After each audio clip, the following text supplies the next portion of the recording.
Of course, I did not listen.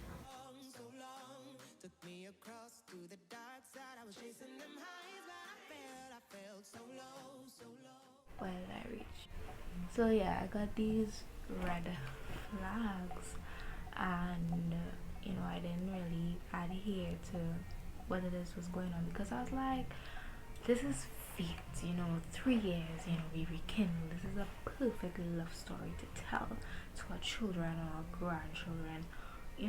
I was thinking like that, and I was just like, nah, small thing, small thing. And then it had like more red flags. No, let me stop right there. No way I am saying that this guy is a bad person. Um, I just had a conviction that, yeah, I needed to not take that further.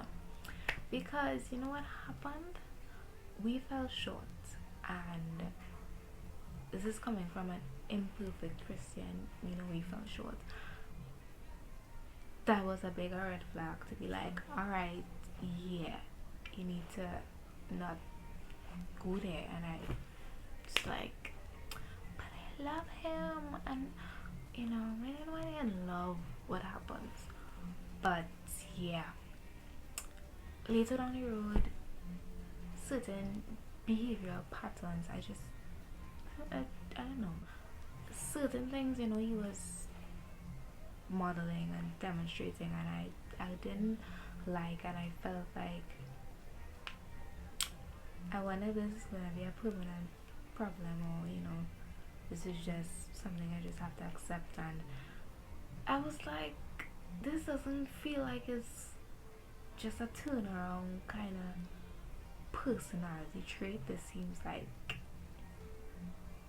it's gonna cause a problem. And I was like, right, it's another red flag. You would think I would know what to do after, but I was still conflicted. So I went to, there's a camp that we have during the Carnival season. No, I never played mass or anything like that. There was a point, no sure, but there was a point in time where I wanted to, but then I was like, nah. But anyway, back to the story. So yeah, we went this camp, and he was supposed to come to camp, but he had to work, and on the side of that, he was going through a lot of personal issues. Um, so it was a lot of drama during that time. So yeah, I went to camp, and he didn't come. Gosh, this noise. When I went to camp, there was a pastor who came. She's from the U.S. She's really nice. I think the first session it had during camp, she called up, people whose names start with S. Before that, before she called and stuff like that, I was just daydreaming on what decision I have to make and what I have to do in life, and I was thinking about this guy, and all kind of stuff was going on in my head during the session. And I was just like, S. So I was like, jeez. Anyway, I went up, and she told me a lot of stuff. One pertaining to the relationship that I was in, that I was conflicted with, and that I had conflicting thoughts. And yeah, she told me certain things, and it was true, and it was just like a extra warning, like, yeah, you need to I can't quote what she said, but it was in terms of the decision that I had to make in terms of ending the relationship because of the unequally yoked situation, because of the red flags that I was seeing. I believe that we were unequally yoked.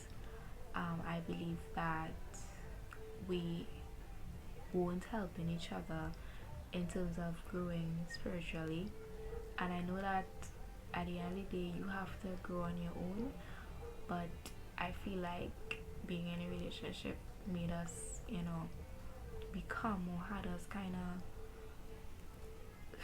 one foot in, one foot out, and I didn't want that for him.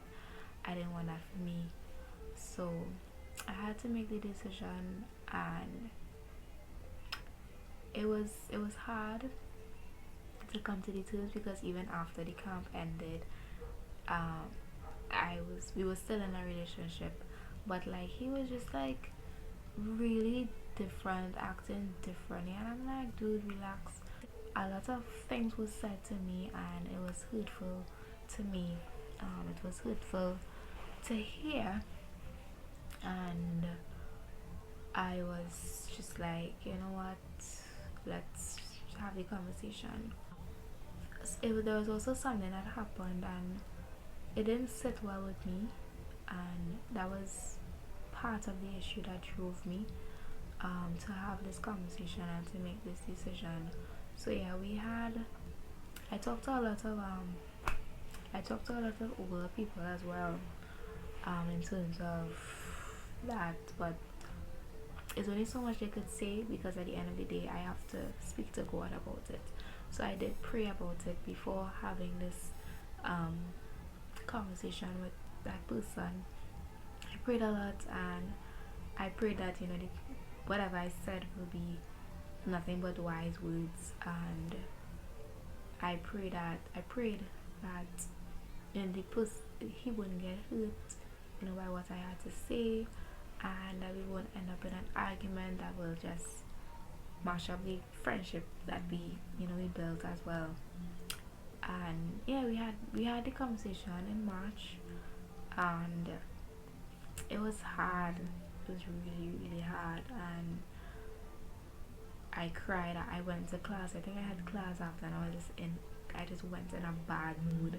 I was just in a bad mood, and when I got home, I cried. I cried, and we still kind of talked after. We were cool.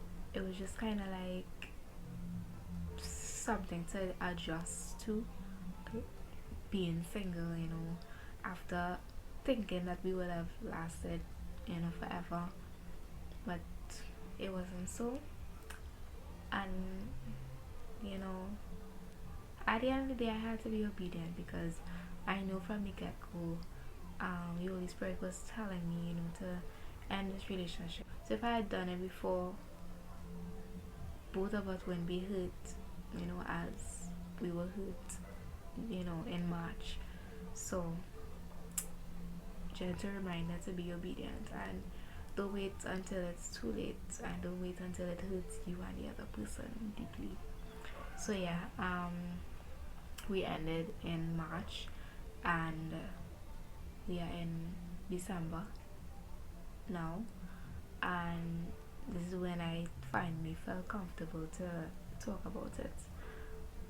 It took a while. I was heartbroken. I felt a lot of guilt, because I felt like I hurt him, and he did make a comment that I did hurt him after I made like a little slideshow saying, all the things that I appreciated and stuff like that, and that was the response. And I was just like, I felt bad. I spoke to someone about it, and they said, just leave it alone, cut off communication, because it makes no sense either way. And it's true. If he made that comment, what was I supposed to do? So it had to be so. It will be done, and that was that. I took a while to get over it. I think I went through the stages of grief. A lot of nights I cried, and I didn't regret, but obviously I did remember the good times that we had, and it was sad that I had to say goodbye to all of that. So yeah, that was that, and yeah, I think I will stop here for part 2. Part 3, I would talk about how I kind of got through the single or breakup process. Alright, so stay tuned for part 3.